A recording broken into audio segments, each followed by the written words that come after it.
Cooking with Trisha রান্নাঘরে আজকে আমরা হাজির হয়েছি গলদা চিংড়ি ভুনা রেসিপি নিয়ে। এই জন্য আমি 1 কেজি পরিমাণ গলদা চিংড়ি ধুয়ে হলুদ লবণ মাখিয়ে রেখেছি। আদা বাটা রসুন বাটা নিয়েছি, এটা জিরা গুঁড়া, ধনিয়া গুঁড়া, মরিচের গুঁড়া, হলদের গুঁড়া, 2 কাপ পরিমাণ পেঁয়াজ কুচি নিয়েছি, ধনেপাতা কুচি, কাঁচামরিচ। এই রান্নার শুরুতে দারচিনি, এলাচি, এটা হচ্ছে গোলমরিচ আর জয়ত্রী আমি না ভেজে গুঁড়ো করে নিব ব্লেন্ডারে। 1 কাপ পরিমাণ তেল দিয়ে দিব। মাছগুলোকে আমি এবার ভেজে নিব।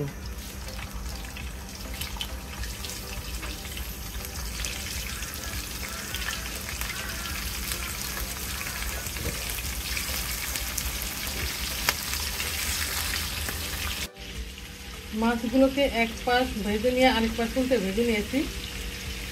এবার আমি নামিয়ে নিব।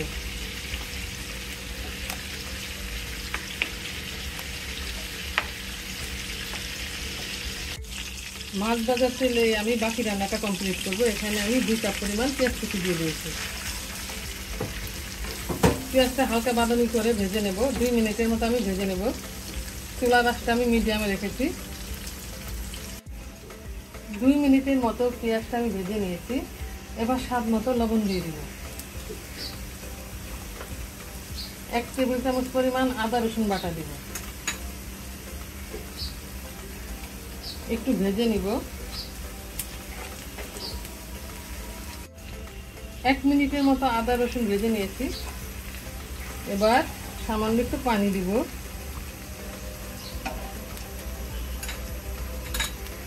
1 চা চামচ পরিমাণ হলুদের গুঁড়া, 1 চা চামচ পরিমাণ মরিচের গুঁড়া, 1 চা চামচ পরিমাণ ধনিয়া গুঁড়া, 1 চা চামচ পরিমাণ জিরা গুঁড়া দিব। এবার ভালো করে কষিয়ে নিব। মশলা তেল ছাড়তে শুরু করলে তখন চিংড়ি মাছ দিব।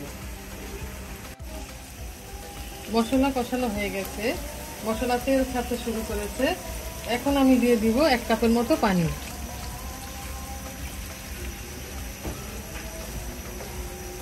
আর এখন দিয়ে দিব গুঁড়ো করে গরম মশলা 1/2 চা চামচের মতো।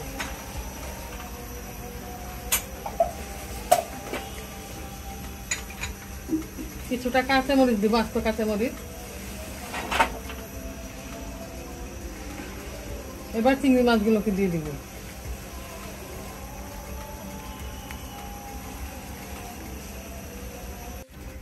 মাছগুলো সিদ্ধ হওয়ার জন্য আমি ঢাকনা দিয়ে দিব। পানিটা শুকিয়ে গেলে তারপর আমি নামিয়ে নিব। ঢাকনা দিয়ে আমি 10 মিনিটের মতো রান্না করেছি। মাঝে মাঝে নাড়া দিয়ে গেছি।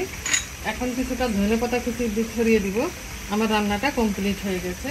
একটা সার্ভিং ডিশে নিয়ে দেখিয়ে দিচ্ছি। তৈরি হয়ে গেছে গলদা চিংড়ি ভুনা।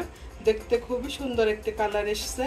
এই রান্নাটা গরম ভাত, খিচুড়ি, পোলাও এই 3টা আইটেমের সঙ্গে খেতে খুবই ভালো লাগবে। আজ এ পর্যন্তই। নতুন কোনো রেসিপি নিয়ে আমরা আপনাদের সামনে আবার হাজির হব। আল্লাহ হাফেজ।